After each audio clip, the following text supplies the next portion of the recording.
क्या यूनिवर्स हमेशा से ही एग्जिस्ट करता है, या फिर क्या ऐसा हो सकता है कि universe perhaps continuously bounce back और फोर्थ करता रहा है एक नेवर एंडिंग साइकिल में बिग बैंग्स के, जिसमें सारा मैटर सिंगुलैरिटी से इमर्ज होता है और वापस उसी सिंगुलैरिटी में मिल जाता है, और ये साइकिल कंटिन्यू होती है बार बार हमेशा के लिए। हेलो फ्रेंड्स, मैं हूं शुभम और ये है स्पेस इनफाइनाइट पॉडकास्ट। और आज के एपिसोड में हम डिस्कस करने वाले हैं कि क्या यूनिवर्स कोलैप्स हो सकता है वापस से सिंगुलैरिटी में। ऐसी थ्योरीज से रिलेटेड मैथ्स हाउएवर कभी रियली वर्कआउट नहीं हुई हैं इस तरह से, जिसमें ये हमें बता पाएं कि क्या हमारा यूनिवर्स साइक्लिक है या फिर इसकी एक बिगिनिंग और एक एंड है। बट कुछ थ्योरिस्ट ने स्ट्रिंग थ्योरी का यूज करके अर्ली यूनिवर्स के कुछ फंडामेंटल रिडल्स को सॉल्व करने की कोशिश की है। इससे हो सकता है कि साइंटिस्ट को एक थ्योरेटिकल पुश मिले एक यूनिवर्स को स्क्रैच से बिल्ड करने के आइडिया के बारे में। हम जानते हैं कि हम एक एक्सपैंडिंग यूनिवर्स में रह रहे हैं जिसमें गैलेक्सीज और स्टार्स एक दूसरे से दूर होते जा रहे हैं एक एवर इंक्रीजिंग स्पीड पर। साइंटिस्ट इसे डिफरेंट टाइप्स की टेक्निक्स से कैलकुलेट करके बता सकते हैं कि गैलेक्सीज आखिर कितनी तेजी से हमसे दूर जा रही हैं। हमारे पास इवन बेबी यूनिवर्स की पिक्चर्स हैं जब यूनिवर्स सिर्फ 3,80,000 साल पुराना था। एज ऑफ नाउ यूनिवर्स अभी 13.8 बिलियन ईयर्स ओल्ड है। बेबी यूनिवर्स की इमेजेस में टाइनी स्प्लॉचेस और ब्लॉचेस हैं जो रिवील करते हैं स्लाइट टेम्परेचर और प्रेशर डिफरेंसेस यंग यूनिवर्स में। हम इन ऑब्जर्वेशंस को एक्सप्लेन कर सकते हैं बिग बैंग कॉस्मोलॉजी की मदद से, प्लस एक एडिशनल आइडिया जिसे इन्फ्लेशन कहते हैं, जो एक प्रोसेस था जो यूनिवर्स के फॉर्मेशन के 1 सेकेंड से भी कम समय में हुआ था, जिससे यूनिवर्स फ्रैक्शन ऑफ सेकेंड में मच लार्जर हो गया।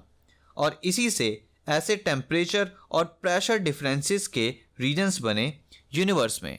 प्रेशर, डेंसिटी और टेम्परेचर डिफरेंसेस जो यूनिवर्स के अर्ली ईयर्स में हुए थे, उसने कई ऑल्टरनेटिव कॉस्मोलॉजीज को जन्म दिया, जिसमें से एक पॉपुलर आइडिया है एक पायरोटिक यूनिवर्स का।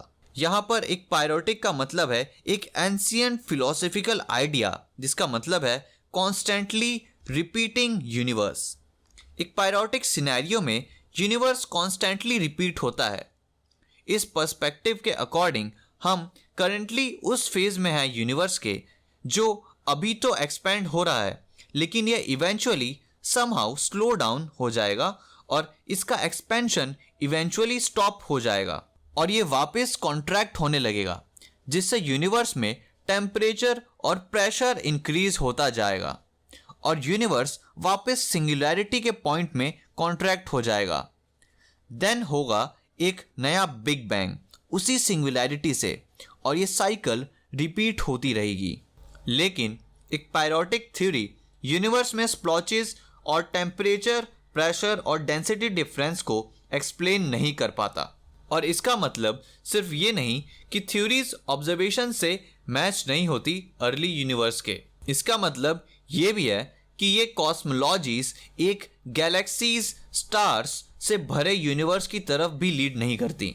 तो मोस्ट प्रोबेबली कुछ मेजर थिंग मिसिंग है इन आइडियाज में, और या फिर ये आइडियाज कंप्लीटली इनएक्यूरेट हैं। आपने स्ट्रिंग थ्योरी के बारे में तो सुना ही होगा, जिसके according universe fundamentally tiny vibrating string से बना है। हर पार्टिकल टाइनी वाइब्रेटिंग स्ट्रिंग से बना है जो 1 डायमेंशनल है। कुछ साल पहले कुछ थ्योरिस्ट ने रियलाइज किया कि स्ट्रिंग्स जो कि 1 डायमेंशनल होती हैं, हो सकता है कि ये मल्टी डायमेंशनल हो, जिन्हें ब्रेन कहा जाता है। Well, most of brains string theory में फ्रीली रोम अराउंड कर सकते हैं, बोथ स्पेस और टाइम में। बट हाइपोथेटिकल एस ब्रेन सिर्फ एग्जिस्ट कर सकता है एक इंस्टेंट के लिए टाइम में, बहुत ही स्पेशल कंडीशंस के अंदर। और इससे एक पायरोटिक सिनेरियो इमर्ज होता है, जिसमें जब यूनिवर्स अपने स्मॉलेस्ट और डेंसेस्ट स्टेट में था, तब एस ब्रेन अपीयर हुआ, जिसने यूनिवर्स के री एक्सपेंशन को ट्रिगर किया, जो मैटर और रेडिएशन से फिल्ड था, जिसमें स्मॉल वेरिएशंस थे टेम्परेचर और प्रेशर में, जिसने स्प्लॉचेस का फॉर्मेशन किया बेबी यूनिवर्स में। तो क्या ये आइडिया करेक्ट है? हु नोज, प्रोबेबली और प्रोबेबली नॉट। यहाँ पर नोट करने वाली बात यह है कि एस ब्रेन्स का कॉन्सेप्ट अपने आप में एक कंट्रोवर्शियल आइडिया है इवन स्ट्रिंग थ्योरी कम्युनिटी में, क्योंकि ये एग्जैक्टली नोन नहीं है कि ब्रेन्स सिर्फ एक मोमेंट ऑफ टाइम के लिए एग्जिस्ट करेंगे या नहीं। यहाँ पर यह फैक्ट भी आता है कि यूनिवर्स एक्सेलरेटिंग रेट से एक्सपैंड हो रहा है और ये कोई साइन शो नहीं कर रहा स्लो डाउन होने का। स्टिल एक पायरोटिक और दूसरे आइडियाज वर्थ एक्सप्लोरिंग है। So friends, that's it for this episode and I hope कि आपको यह एपिसोड पसंद आया होगा। अगर आप इस एपिसोड को Spotify पर सुन रहे थे तो make sure to share with your friends, and if you are watching this on YouTube, make sure to give it a thumbs up and subscribe to the channel if you are new to the channel. और मुझे आप comment section में बताइए कि हम और किन topics पर वीडियोस या फिर ऐसे पॉडकास्ट या फिर इन टॉपिक्स को और कैसे इंटरेस्टिंग तरीके से डिस्कस कर सकते हैं। Thanks for watching and stay tuned to space infinite.